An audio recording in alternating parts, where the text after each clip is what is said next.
What's up, people? Cypher here. This is a basic hero guide for Lysander. This dude is the captain of the first company. Now, he is the captain of the Imperial Fists.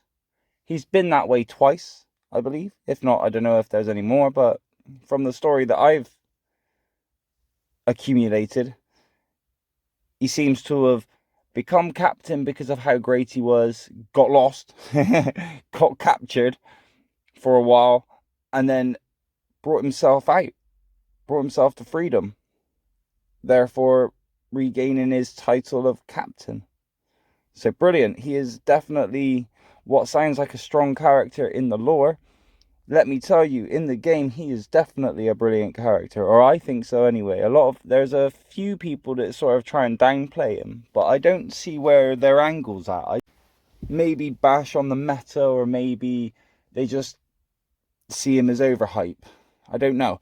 Either way, his attributes or the buffs that you gain from him are brilliant, in my opinion. He specializes in Whirlwind, which his buffs gave you a boost to the Whirlwind attack and HP, 30% boost, and I haven't even maxed him yet, so that's brilliant. And then he has one of my favorite buffs in terms of these buffs that you get within this area, Attacker's Defense. I like that. I like Attacker's Attack, I like Attacker's Defense, I like Defender's Defense. These things are brilliant because they sort of trigger in specific circumstances, but they go across the board rather than just specifically going for one troop. I love that. Now, in his skills, I don't think I've ever tried his skill in game. Seems like he's going to smash you with his hammer, and it seems to cause paralysis as well. So that seems pretty darn epic. Might have to give that a go, actually. Let's go give it a go. Here we go. Let's bring Lysander in there. Yeah.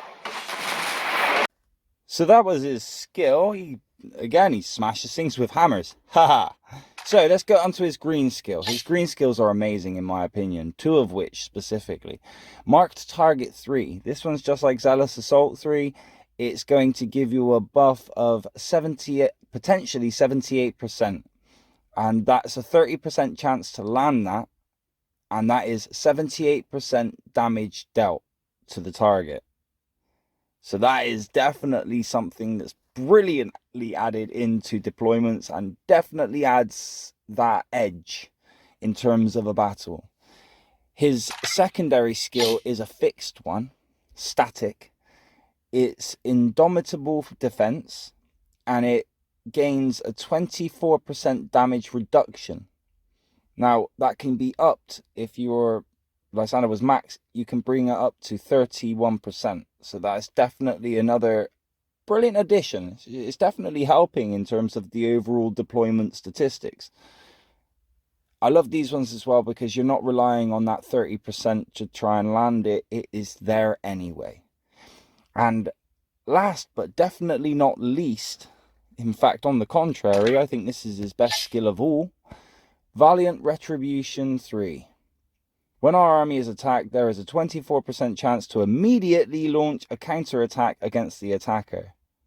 That 24% can be up to 31% should we say. Outstanding. It means that you can attack in your attack phase, you can also attack in their attack phase. Just by popping off his skill. If you have several in the deployment that have this skill, then that could be really troublesome for your opponent. Now, for hero combinations, he's got Sons of Dorn, Cantor, Lysander, and Garadon. That Cantor doesn't really give me that much.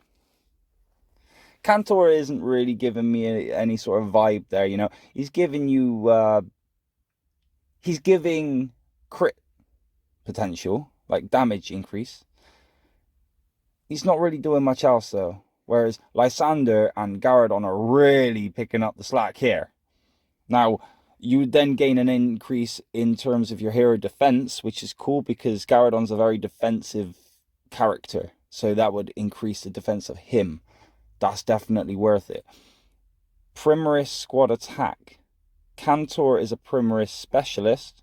So that would definitely help to his statistics. The whirlwind attack would help to the Lysander statistics, and you also gain a dreadnought boost on the HP, which actually that does sound pretty nice. It's just Cantor seems to not want me to try that in terms of the names. Secondary though, War Hero. This one, wow. This one's more like it. Yeah? Lazarus, Garadon, Lysander. Oh my word. Lazarus being dodge, Garadon being rebound and defense buff, Lysander being counter-attack and mark target. Wow.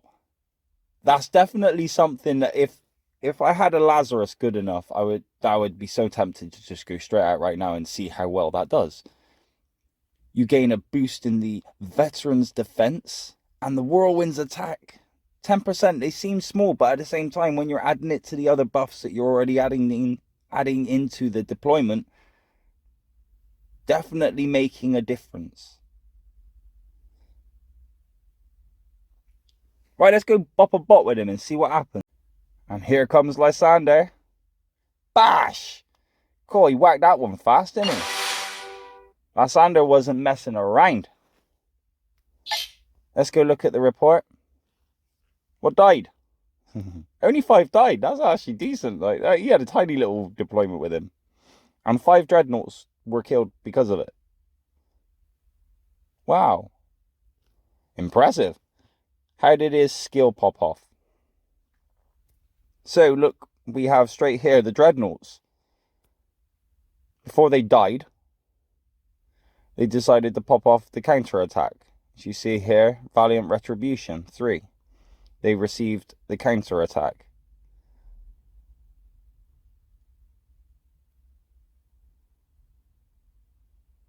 My Lysander receives Valiant Retribution.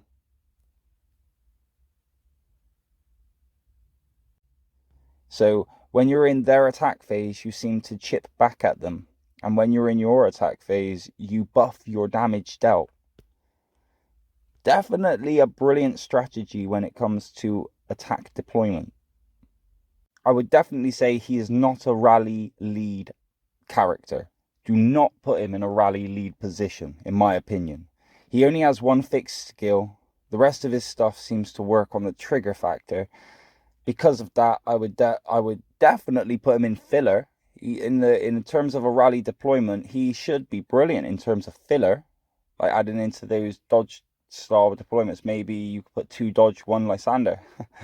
Also, he would definitely work in the damage dealt side as well, because if you were to trigger his ability on a big tier of T9 and then they get the ability of whacking back, there's a chance that they can do some major damage. What we were seeing in the report were just minuscule attacks because they were all T1s. But if you gave the T9s the ability to counter-attack, that could be a different story. He definitely would work also in a solo deployment. He's actually pretty decent in terms of a solo deployment. He's one of those characters like Mephiston, and there's a few others, that have this ability of just gaining you that extra little bit of damage in the deployment that wouldn't be usually there.